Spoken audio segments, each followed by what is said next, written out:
Good morning, Villa fans, and welcome to a match reaction for Aston Villa 2, Tottenham 1.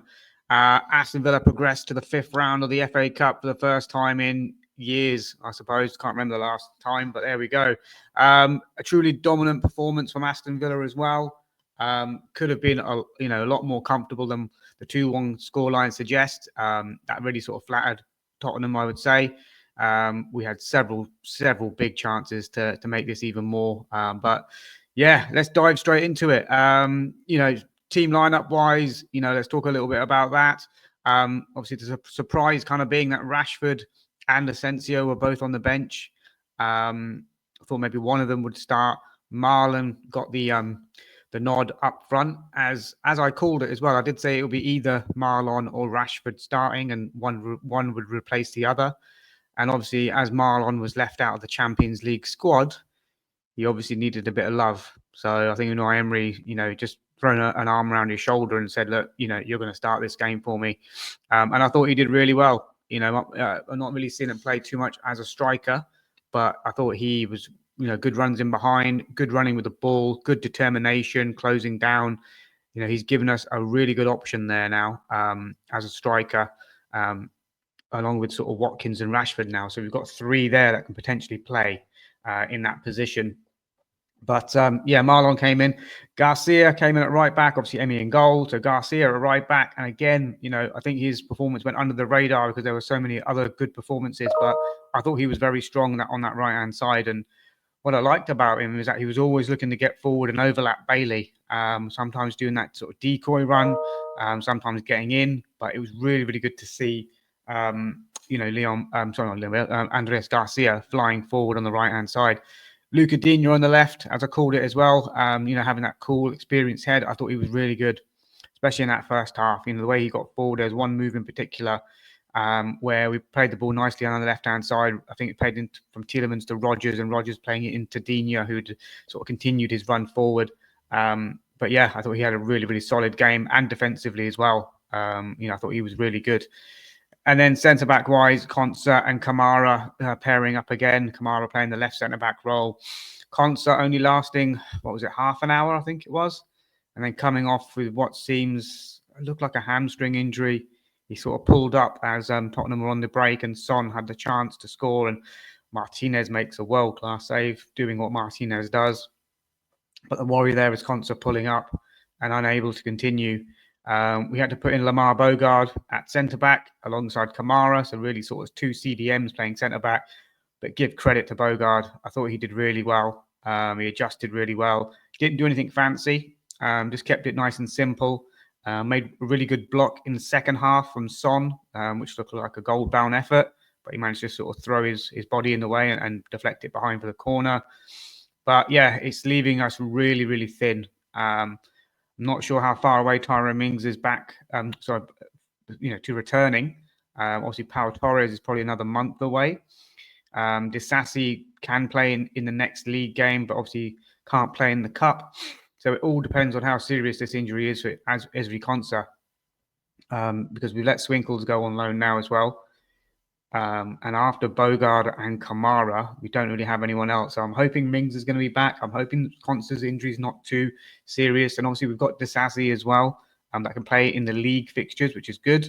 But it does sort of raise a question that, do we need to look at someone to come in, even on a short-term kind of contract, free agent now, obviously, because obviously the window's shut.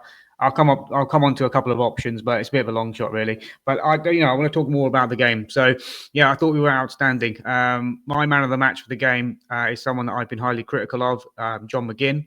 I thought him and Tielemans' that sort of CDM pairing were outstanding, running the game, and the way that McGinn was using his body, spinning past people, passing it well.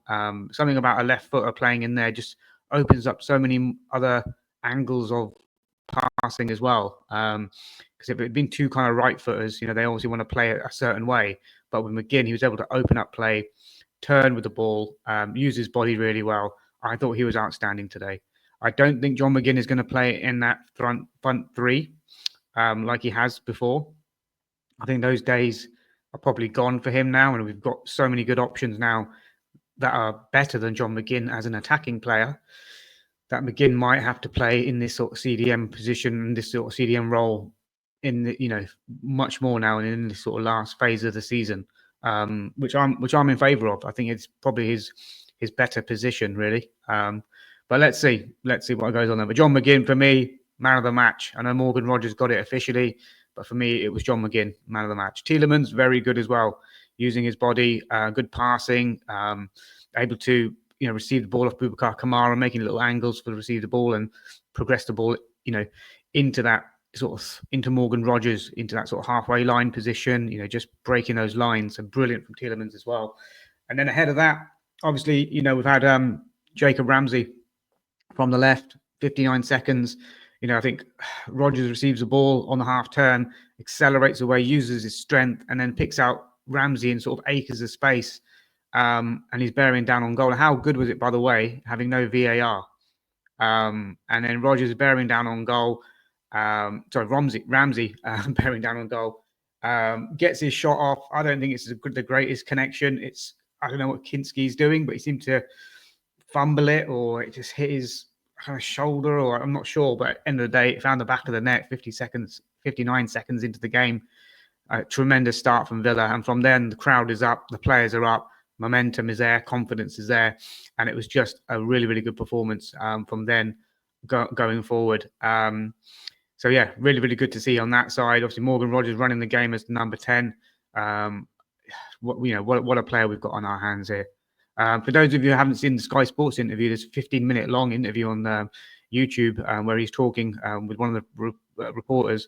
Really good interview, really good insight to Morgan Rogers. And I just feel as though he is such a good person to have around as well, as almost like a mentor to, even though he's young himself, to mentor some of these academy graduates, because he's been there, he's done that. He's had his loans at Lincoln and sort of struggled and, all that sort of stuff. And he comes across amazingly well on his interviews. Such a humble kind of person who's worked hard to be where he is now.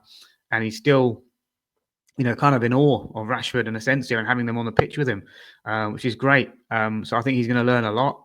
I think he's, definitely going to be an outstanding player for us for years to come. But I just see him as perhaps even captain material in the future. Not now, obviously, but if he sticks around long enough, who knows? But he's just got such a, what's the word? Mature head on his shoulders for someone who's 22. And I just think he could be a really, really good inspiration to a lot of young players coming through our academy as well, because he's been there, done that. So, yeah, what a great interview. Definitely watch it if you haven't. He's used to playing up in, he's very truthful about it as well. He's used to playing up a few years when he was at the West Brom Academy and, all that sort of stuff. And then when he joined Man City, he was playing with people who were better than him, which he wasn't kind of used to because he was the best player at West Brom's Academy. And it just made him sort of step up his game even more, making him more hungry. And yeah, he just talks really well, comes across amazingly well. Amazing. He's one of the people that you can just sit down with and just talk about football. He just seems to be massively into his football. But yeah, great lad. Great performance yesterday as well, Morgan Rogers. Leon Bailey, again, player that I've been highly critical of as well. I thought he worked hard yesterday. It was up and down. Defensively good, and attacking wise looking more threatening. Had a couple of shots on goal. Looked to be like his old self. Just couldn't get that kind of goal that we kind of need from him. But he did well on the second goal. He got the ball and made a nice little pass into Marlon, who plays it across, and then Rogers sort of taps it in after Pedro Porro kind of fumbles it or falls over or whatever he did. But yeah, I thought Bailey was positive, better than what we've seen. And I think the competition now in that front three, I think Rogers mentioned this in the interview, it's really, really going to push everyone. I think Ramsey mentioned it as well. It's going to really push those players to stake a claim. And I think that's going to bring the best out of Leon Bailey, because he now knows, okay, he's here. If he wants to play, then he's got to perform. Otherwise, you've got the Asensios, you've got Marlon, you've got Rogers, Ramsey, Rashford that could come and take your place. So I think it's going to be huge for him. I think we'll see, hopefully, a step up in Leon Bailey's performances now going forward. And I thought Daniel Marlon playing up front did really well. As I said, he harried really well, showed some good strength, good sort of upper body strength to hold off a few players in tight situations. Good awareness to play the ball into. I think it was Ramsey would play the ball into again in a similar sort of position. And then Ramsey's dragged the shot wide, unfortunately. But overall, I thought Marlon was very good. But I did think it was going to be him or Rashford in the striking position. But yeah, really, really good performance. Loved what I saw from the team.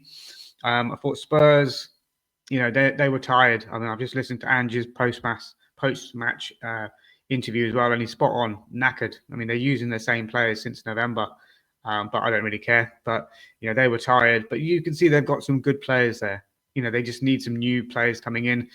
It goes to show, they got Johan Langer as their director of football, and they only bought in 2 players. I think literally in the last couple of days in the transfer window, 2 players. We bought in 5, and they needed loads of new players to come in. So it was a bit of a surprise that they only got 2 through the door, even if they were just loans coming in. I think Danso was a loan and Tell was a loan, but maybe they could have got a couple of other ones coming in. I'm not sure, but anyway, that's their problem, not mine. But we're through to the next round. The interesting thing as well, we only had 7 subs. We could name 9, but Emery's just gone with 7, which was a bit surprising.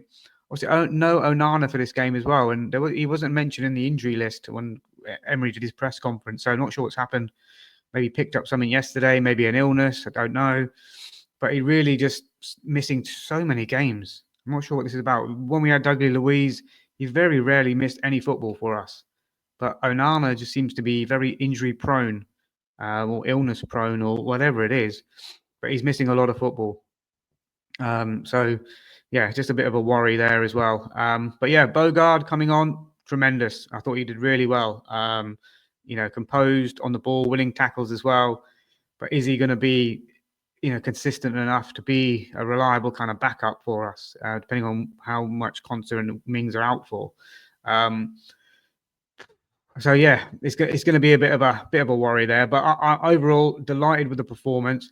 Need to work on some one-on-one shooting and training and get our finishing done right, because the amount of chances that we had.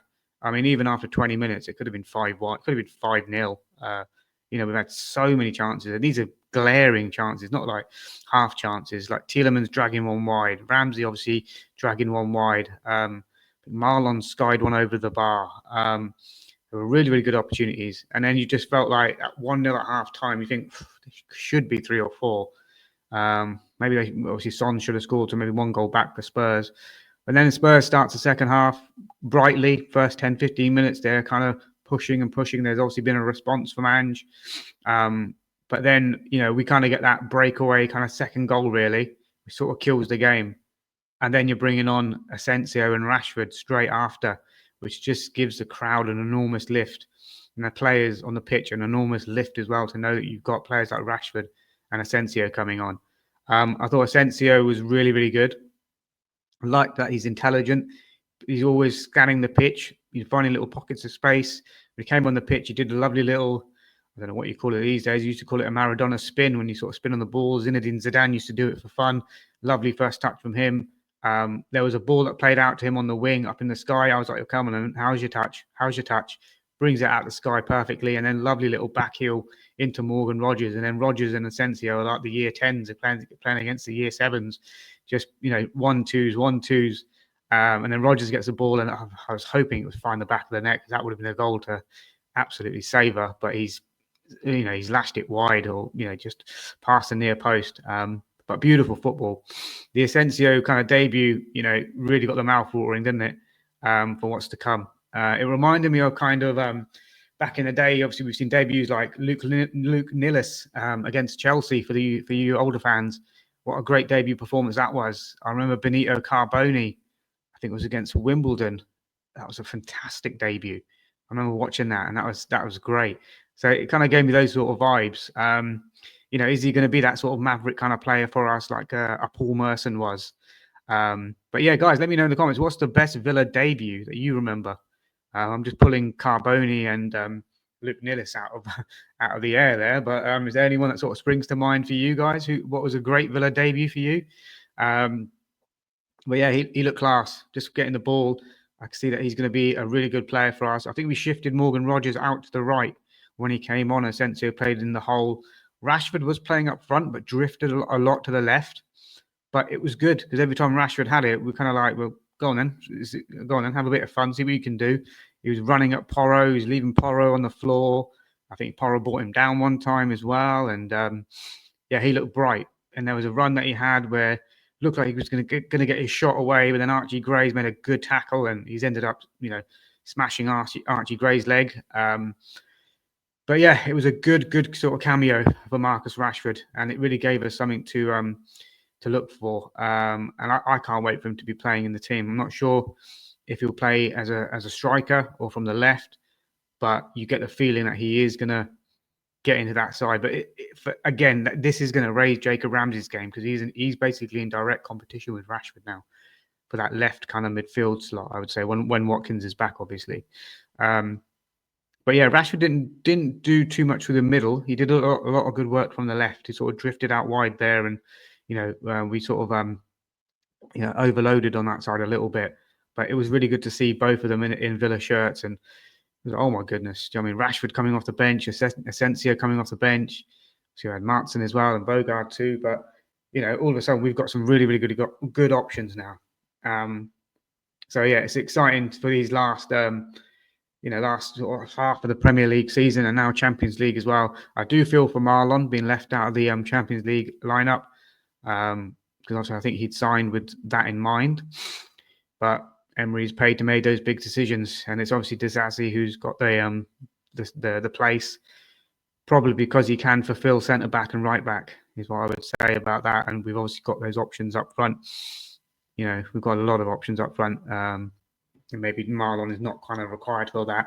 But yeah, really good game of football. Glad to be through to the next round. I think the draw is tonight on the One Show on the BBC. So we're looking out to see who we get. But obviously Liverpool are out, Chelsea out, Tottenham out, Arsenal out. Man United went through. No doubt we'll probably get them at Old Trafford now. Clip this up. Yeah, Man United. There you go. Plymouth are through. Could we get someone like that? We've had 2 Premier League teams already. Could we get a Championship side? I don't want to get Newcastle. I just feel as though, for some reason, we always come unstuck against Newcastle. And Isak and Gordon are in tremendous form. But yeah, it'd be nice to get Plymouth for someone like that. And who knows, after that, you're that close. You're in the quarterfinals after that. So all of a sudden, this becomes a very realistic opportunity of lifting some silverware after so long. But it would be great to see us, doing this. As I mentioned, with the Konsa and Mings injuries, it does worry me. As I said, Pau Torres is a month away at least, and we've got a lot of football in that month. Disasi is obviously coming in. Disasi, Bogarde, and Kamara.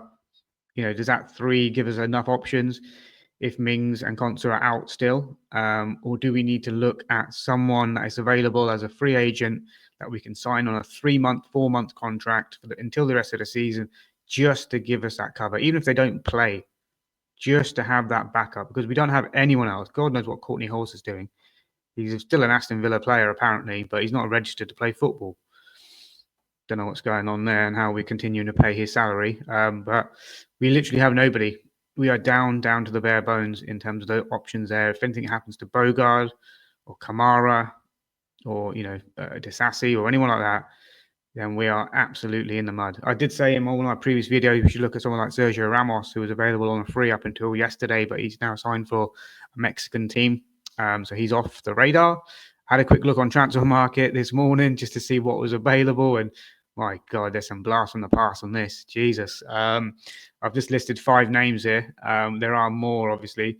Got some ex-Villa players. Joris Akore. Bloody hell, remember him? I think he was in the relegation season. Looked like Gary Coleman out of different strokes. For those of you that are a bit older remember that. But he's available on a free. Danish international, I'm hesitant to say, but he's available, 32 now. But I'm not saying we should go and sign him. You got James Tompkins, Crystal Palace, former player, 6'3", 35 years old. God, it's getting desperate, isn't it? Dedrick Boyata, Belgian defender, released by Club Bruges in January, so just last month. Ex-Celtic, 6'2", 34 years old. But I'm saying, if you gave one of these guys a 3-month, 4-month contract, say, here you go, mate, come and train with us, and if you're needed, you're needed. If you're not, just enjoy the money, enjoy the training. So yeah, you got Dedrick Boyata, James Tompkins, Yoris Okore, Jason Denier. It's a fantastic name for a defender, isn't it? Denier. He's 29 years old. He's been released by a Saudi team called El Fateh, where he played with, I think, Chris Smalling. He's 6 foot tall, but he's currently long-term injured. So obviously that doesn't play into our hands. So it depends on how big that injury is, I suppose. But there's an option for you. He's Belgian as well. Can join the Tielemans and Onana crew. And then the last name is ex-Leicester defender Daniel Amate, released by Besiktas, 6'1" tall, 30 years of age, has played in the Premier League. But those, ladies and gentlemen, are your options at the moment on the free agent list, and it looks very, very shit. Kieran Clark was on there as well as a left-footed centre back, but I'm not going down that road. Although Kieran Clark probably is one of the best tackles I've ever seen, like a 50-50 tackle. I can't remember what game it was now, but I remember he absolutely smashed a player, but won the ball 100% cleanly and just followed through and took out the player. And I think the player did like a 360, like a flip, basically. It was fucking crazy. YouTube it, Kieran Clark sliding tackle. I remember that from a few years ago. Anyone in the comments that remembers that, let me know what player he smashed and what team that was against. But yeah, he was an option on the free agent list as well at 35 years of age, and he's left-footed. But no, not for me. I'd rather go with what we've got. We've also got Mosquera as well. We've recalled from the loan from Real Union, who's apparently an upcoming, I think he's Colombian or Ecuadorian, but he's a left-footed defender apparently. So we'll probably see his name on the bench in the next couple of games. Mosquera, remember that one, because he is back with the squad training with us. He didn't get much minutes at Real Union, which in itself doesn't is not a great picture. But let's see, maybe he was injured. Who knows? But yeah, he's probably someone that will come into the squad and into consideration now. But guys, yeah, great performance yesterday. Absolutely buzzing to be through to the 5th round of the FA Cup. Hopeful of a nice friendly draw this evening.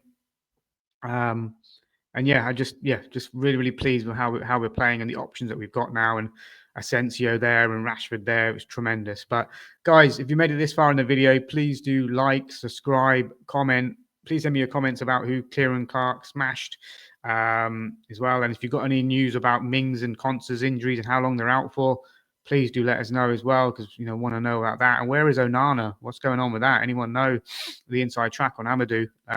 What has happened to him? But yeah, guys, until the next video, which will be a match preview for the Ipswich game, have a good rest of the week and speak soon. Bye-bye.